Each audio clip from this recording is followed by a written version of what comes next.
Hello, today I'm showing you how to set this enormous, giant, large crystal. It's quite easy to do, so let's get started. Cut two lengths of 35 centimeter each of 1 millimeter aluminium wire. Plus, you're going to cut another length 70 centimeters long and just double it over. This one's going to be twisted. I used my drill just to get a quick, even twist.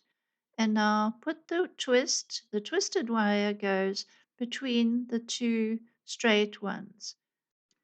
Make sure your wires are straight. This aluminium wire is very soft, so it's easy to work with.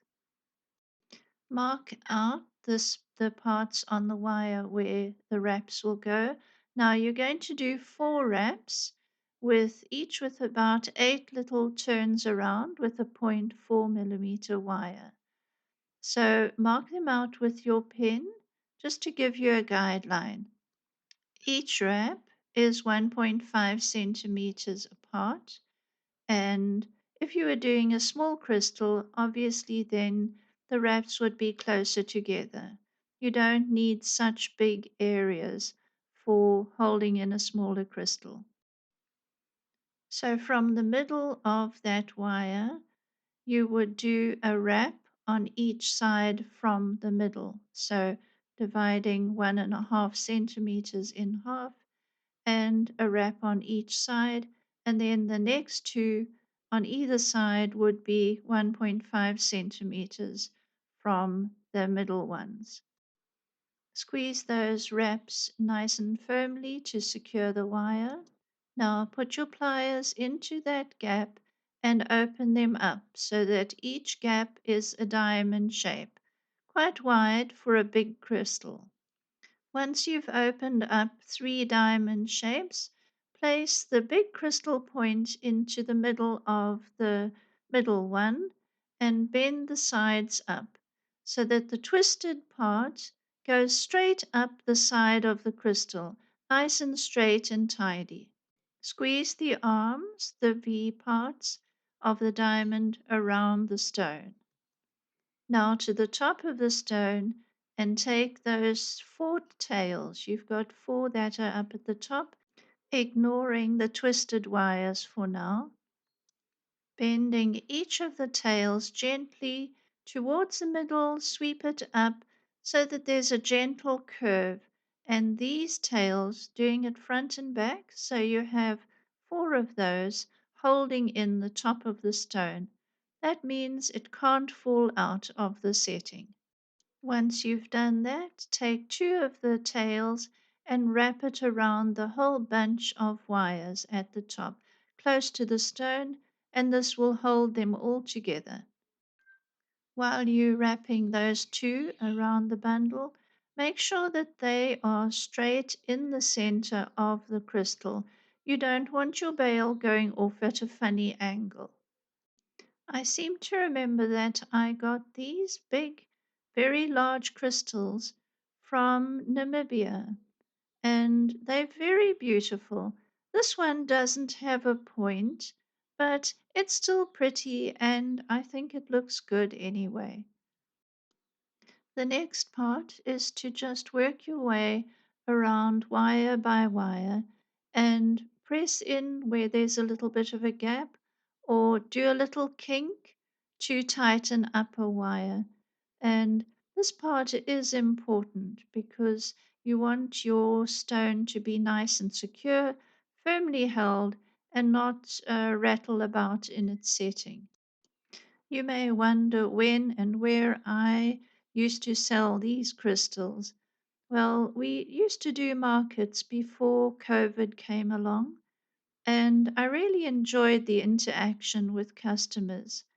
And very often, a customer would bring me their own crystal to set for them. And I used to take my tools along with me and a bit of wire and just make a nice setting for them. Or I used to provide my own crystals. They actually proved to be very popular, and People either bought them as a pendulum, a divining pendulum, or a meditation pendulum, or they just liked the look of a very big crystal and they would hang it in their windows to catch the sunlight, to hang in a special room, and they were really enjoyed by a lot of people. I think it was also the novelty of buying such an enormous crystal that had its own setting. Usually they just bought loosely. Now we're going to bend the twisted part, that long twisted tail, over towards the back and to turn that part into the bail, and then just to curve it round to the front and to end it with a pretty curl. Just fit all the wires together so that they look aesthetically pleasing to the eye, and that the design flows. There always has to be this flow. Time to add a little bit of bling to the top of this crystal. I have added a pretty little silver flower, a piece of malachite, and a purple bead just to light up the malachite. Bring those little tails down and around, twist them round each other, around the bail at the back, always remembering to almost stitch it all together so there are no little loose wires that will just pull away from the entire setting. All these little tails can have different looks to them. You can wrap some, you can thread a few more beads onto some of them, and just tuck them in so that they all fit into the main decoration. Always trust your own artistic abilities. You have them, we all have them, and we know when it looks right. So just bend and experiment until you see that it looks right. Now, even though the aluminium wire is soft, once it is set around a stone, it's quite strong enough to hold it. I've never had any stones pop out, and I like the way it's nice to work with it. It looks good and it's really nice and soft to work with. I am so glad that you have watched this video and to the end as well. Thank you so much for watching. Please subscribe if you have enjoyed this and press the bell and you'll receive notifications of all our new videos. Thanks for watching. Bye bye.